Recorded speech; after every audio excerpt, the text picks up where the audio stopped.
got from somebody in Drumright. We were with MUFON at that time. Yeah. And we photographed it. And when we looked, what he was seeing was Venus. Venus through the clouds. It kind of really brings out how you do night photography. We had a real fancy camera, brand new, and these are the pictures that he took and said, well, this is, something really unusual. When we went up there, we watched the video, and lo and behold, well, this was really something. What we saw on the video was looming out like this. We're going, what is that? If you had a really good imagination on some of these, like this one here, you could maybe a face or something out of it. Well, then we brought the DVD home and actually had the sound on. And what this was, we had it in autofocus. So we got on the camera, and unfortunately the iPhone does this a lot. You get on the subject, it's trying to autofocus. This is the picture. The camera's trying to focus in on something. If he would have went to infinity and then zoomed in, he actually would have seen Venus. But instead he's seen these. So if you're trying to take a picture in the sky of a UFO, always go to infinity and then do your zoom. So you'll have a I much don't better like to say success. doesn't do that very well. It's got a set focal length. It's got it'll decide what kind of eye and all the different ISOs and everything. We do all that automatically, but what it does is So what we're finding is most people aren't carrying a regular camera with them, they're carrying their iPhones. And that's how they're taking pictures today.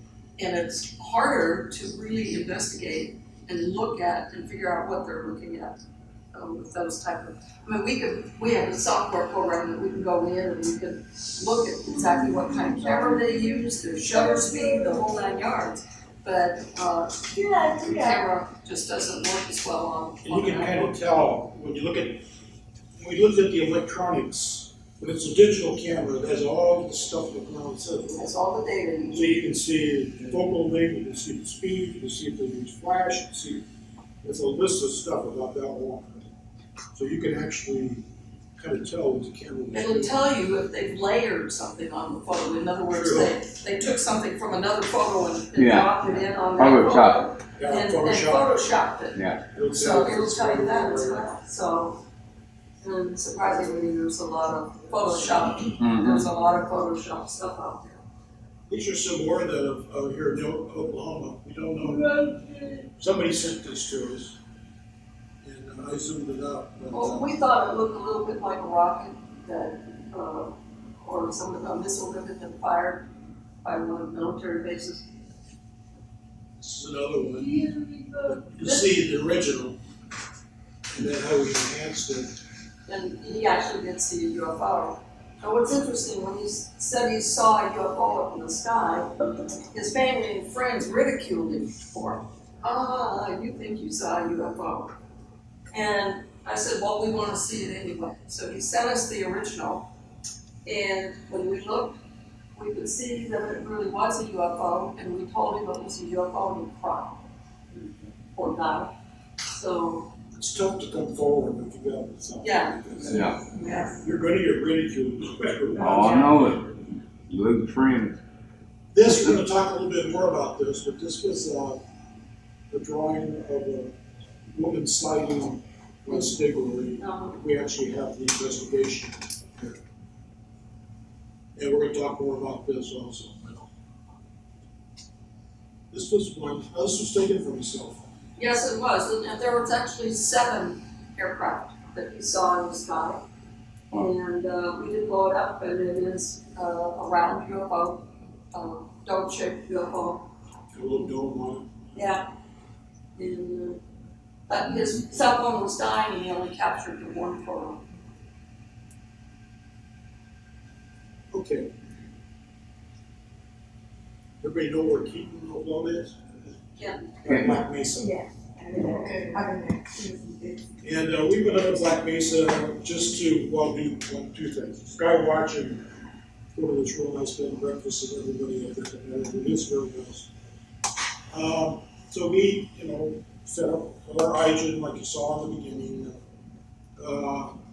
Saw aircraft, contrails, the whole 9 yards. We also saw a flash. And we had seen this flash, we call it flash. And we've seen it several times. On your side of the People out area. in Florida actually contacted us and they were asking about it. What's this flashing thing? You don't see a craft, all you see is a brilliant bright flash, but it's the kind of flash that you would see on the old cameras that have the flash bulbs. Now, if it was an airplane, you would see, the strobe flash, but normally at the height they are, you'll see either chemtrail or contrail or something. But they We flash saw those more often out than there. this one. Yeah. You're going to see it here pretty quickly, so. Maybe. Guess I got it.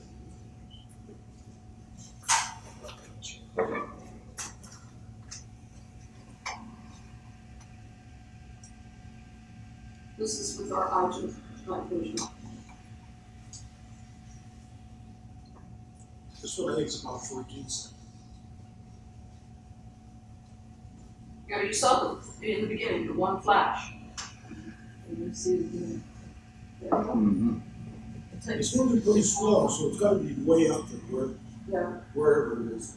So we've seen satellites up there real high, and moving very slow too. There are satellites that, as they rotate, it flashes, the sun flashes off of them, and you can see Solar that. panels So and stuff.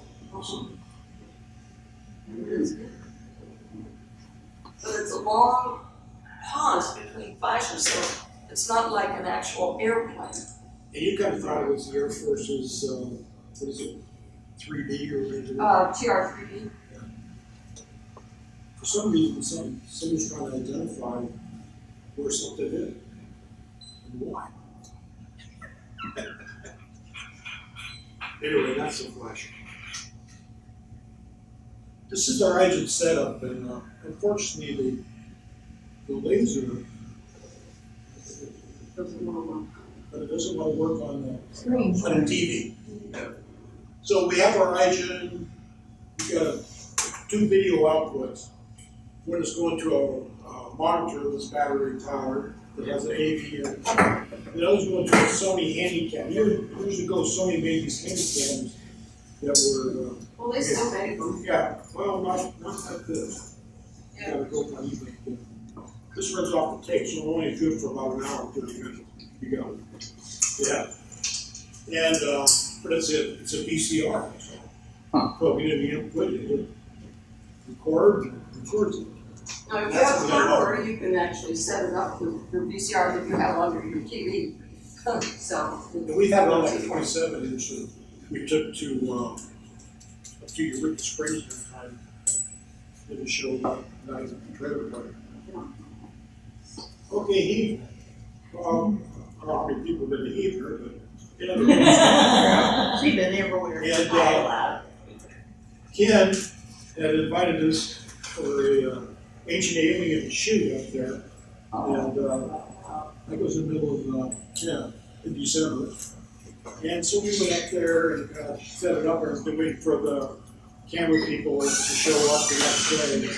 And while we were there, we asked the park ranger if we could do a sky watch. And probably only closed at 7 or something. She says, but I'll just leave the gate unlocked, and when you leave, please lock it. So we did. So this is going. See that? Well, what What was that? we could see it with the naked eye, and we were up on the bluff where the parking lot is, and you could look down in this valley. You all remember going up there and seeing that? And that was it, looking down in the valley, and that thing went shooting across the valley. I think that area right We there. think there's a second one. If you go back and you look at the photo, look at the background.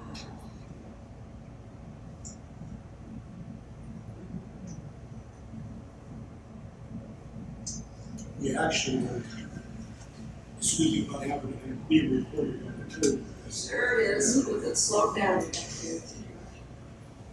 Yeah, there's another one. Now, see that other one there? Yeah, I don't know if that's a lens flare from the original one that came through, or if it's another one. Kind of the way it comes down.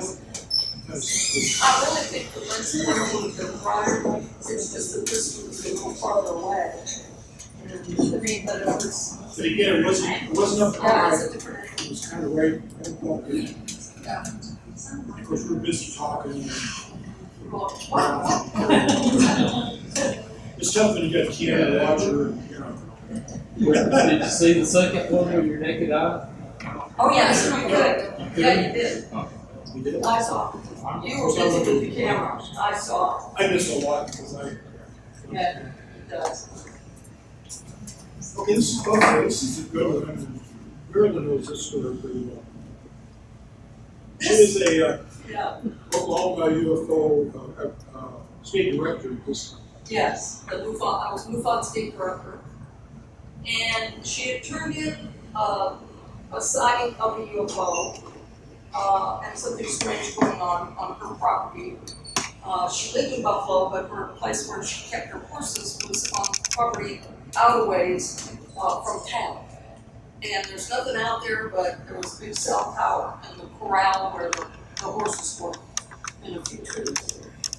And so we were gonna go investigate, and we were told by MUFON Star Team, you stay out of this. And I hung up the phone and told my husband what he said, and I says, nobody tells me to stay out of anything. So anyway, she turned in a second report, and this one. And Actually, what the bottom says is, what does that say? She called the STAR team. These cell phone numbers that they gave her, they wouldn't even talk to her. she was upset, so she contacted us, and we went out there. It was an overnight trip for us because Buffalo, Oklahoma is up by the Panhandle. And we went out, and the horses were extremely skittish. We saw that there was a cell tower there. We did not see a craft. We set up our hydrant, and what happened is this big old lightning storm came in, and we had to get out of the field. But the one that they reported on said that the UFO had slowed and stopped right over their head. They said it was 350 to 200 feet. Of course, the tower was in the correct plane. There was a spot on the other side of the horse corral that was round circular, and all the brush that was originally stood about this tall was all laying down, and it was burnt. And First time. yeah, that was from the first sighting, so evidently the craft had landed. So MUFON had already taken samples of the soil, and to this day, MUFON has never tested that soil. Well, The other thing was the UFO, they only saw the bottom because it was kind of right here. And when it took off, it just kind of turned on the side and whoosh away. yeah. So they never get to see what the top of it was. But they were in an area where there's a military flight pattern. So we don't know if they were witness to something that belongs to us that they were testing for, or if it was a UFO that was hanging around the military base. So we couldn't get the FAA to respond to us as to whether or not there was anything in that area. They told us that they could not submit to the public anything that was in military flight pattern. Yeah. Yeah. Now the witness had, remember she had marks. Yeah, she had marks on her body, 3 finger marks here and 1 here. And I asked her if I thought that she could possibly have been abducted because she was having strange dreams. The kids were having strange dreams and saying that there was entities in her house And she said, oh no, I would never, no, the government would never do that. Nobody would do that. And so we could never get her to admit that she had all the symptoms and signs that he had wrapped her back her arm. And like a lot of small towns, we were aware of this a long time ago. Small towns in Oklahoma, they were pretty nit bunch. And she was, we said, well, can we go talk to a sheriff? Oh, she said, absolutely not, because My kids we're were sure to get ridiculed, the kids would get ridiculed. Like I took a picture of her husband cleaning up to where the second UFO was, and I sent it to the father. They saw it. They wanted to take it down. Get that down. It was more her than him, but This shows how the horses had round circles on their back, about this size, that was a white powder. Don't know what it was. So, wow. Yes. Duncan. This was a really new. And it's a mystery to us still to this day. Joe's wife, Angela, sent Marilyn this email. And talking about on March 8th, that there was a disc in front of Joe's truck, right about the level of the truck, or the third of the truck. And Joe was an aerospace engineer, so he said, well, it's about 150 miles an hour. I think, wow. Joe really, despite, it forced us into the church. He really wasn't going to go forward with it.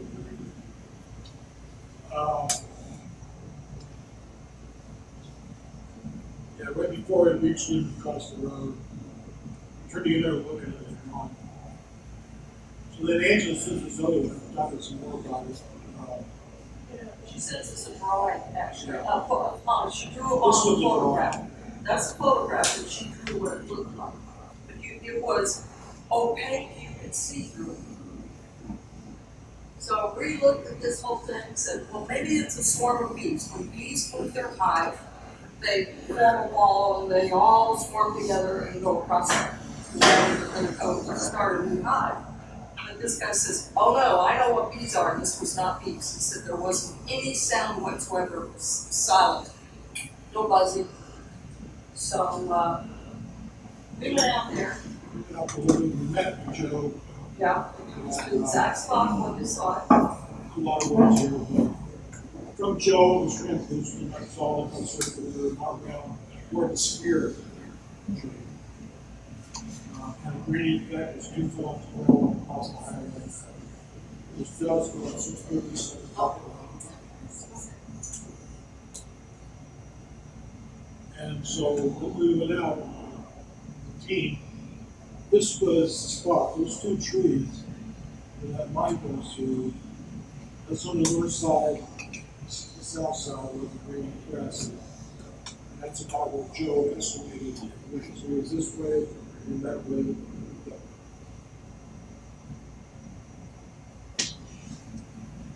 Part of our procedure when we're working on something in the room, a landing, what it was, is we do, like I got every we do a grid check. We put stuff on our shoes. Yeah, kind of closed up and just to make sure there's nothing there that's going to hurt us. If we get a reading, stop. I'm not going to go into it. So we just read, and nothing about that. Here's me. There's our team member Roger, who walks right through my grid. But you know Roger. Roger's not with us anymore. He passed away. What? December. Wasn't from this. We had our normal, equipment. We didn't know if it was paranormal, what it was. So we had millimeters, tri-field, cameras, tape measures. Same thing, modified grid between the trees. And the cows, by the way, that were in the field right across the road was not out in the stretch. So, So here we're out there working it. Roger got some reading up there by the tree on his millimeter. that's true. And Marilyn got about halfway, right? Yeah, probably The will. tree. That's Joe standing in the middle. So we did get some reading. Near the tree. Yeah. But they weren't repeatable. That was the weird part.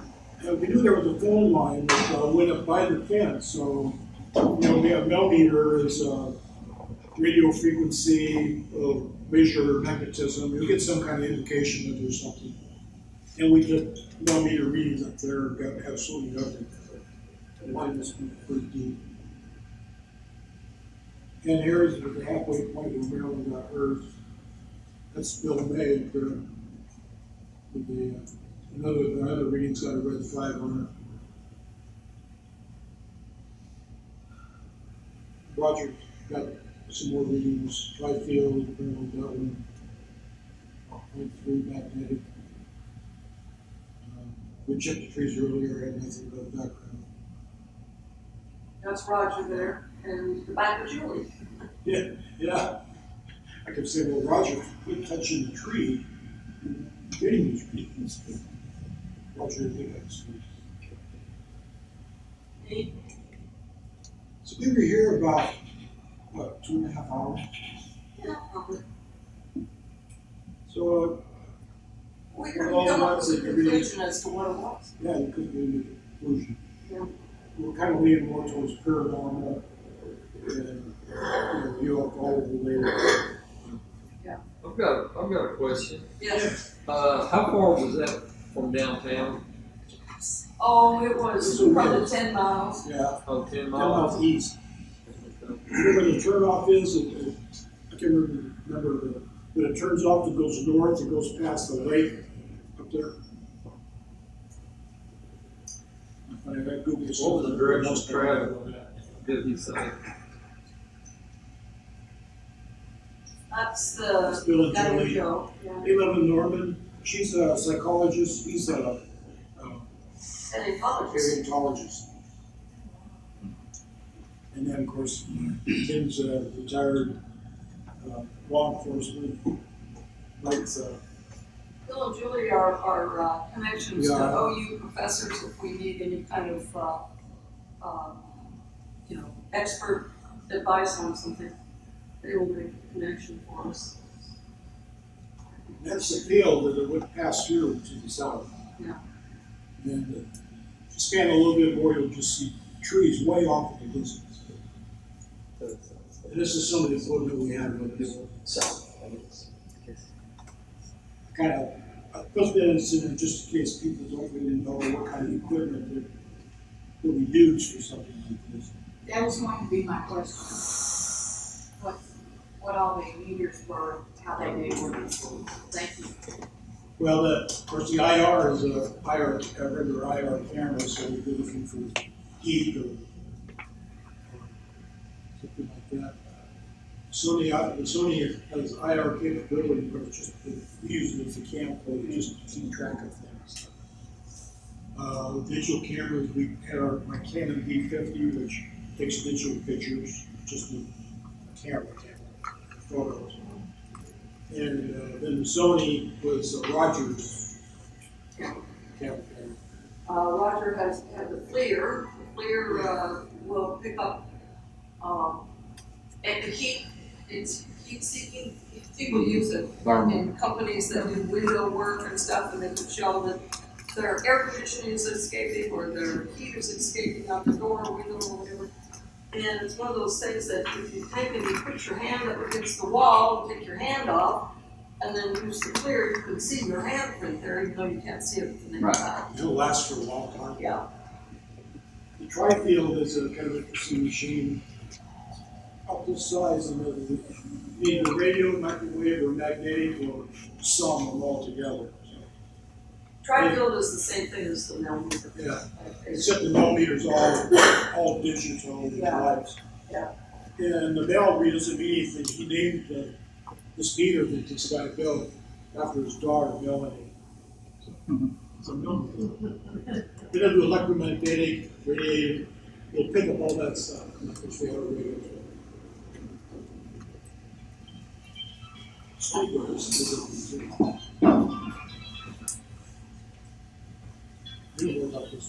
Okay, well, this lady reported to the Oklahoma UFO Paranormal Team. She lives in Forum, Oklahoma, which is, she lived between Forum and where STIGLER is. And she was driving home and she went past, it was just past the field. She saw this object in the field that was hovering above the field, and because she was driving fast enough, she wasn't sure what she saw, so she pulled around, turned around, went back, and what she witnessed was this drawing that we showed you that was triangle shaped, and it looked like lights were coming off of it. That is her drawing, and the object was sitting upright, so that the tail end was down facing the ground, and it was on its behind, I guess, the back side, and she saw it just go whoosh, and it took off. And so then we went over to where the field was, and let's see. They do have like that. There is a field. Let me Yeah. work over here. Okay, there's STIGLER. That's where the UFO was. And this is the field. Unfortunately, one pointer is working. Make a long story short, there was a gate, but it was open. Of course, there was no trespassing signs all over.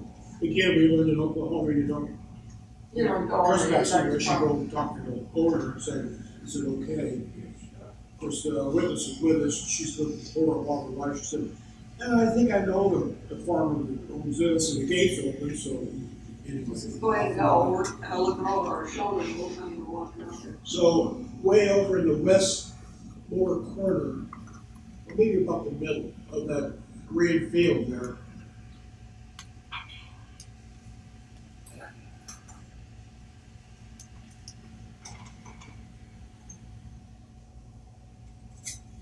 I went out again with the radiation stuff, looking for, if it was a landing, there might be radiation there. Well, it's funny, there is a picture of him, and he's not willing to show it, but I will tell you, we forgot the footies to put on our shoes. So we put big black plastic garbage bags over him, tied him around his legs, and he's walking out of the field with these black garbage bags on him. If that farmer when he came out would have been a big draw. In the field of Benbow, it was just like all this brown in here. It was everything. All I could see was just brown. So as I ventured into the field, heading north, I kind of came over this little hump, and here was a spot that was green, and then not green in the middle. I'm going like, well, she said this is about where that, where it was. We don't know for sure if that's true or not. We took soil samples and tried to find somebody that would test it. And at that time, we weren't real good friends with geologists at OU, so we didn't get it tested. But it's probably still sitting in the ground. What really bothered me is it's a perfect circle. Out in the middle of this field is ground. There was no hay laying around or anything like a round hay bale in the middle. Even it might have been. I don't think so. It's pretty weird. And of course, we already have the stories. How wide across was it? Probably about 30 feet, huh? Yeah. Do you know if there was any green grass prior to the sighting? Or was it all dirt? There's no other green grass there except Well, the witness thought that it was strange because she said, well, it was all green at one time, and you can see where he started tilling the ground, getting ready to plant more seed. So, there was a slight dip, I admit that. yeah. And, but why was it there in the middle? If there had been water sitting on the ground, it would have, as it dried up, the soil would crinkle up and stuff, and the soil wasn't like that. So it was different.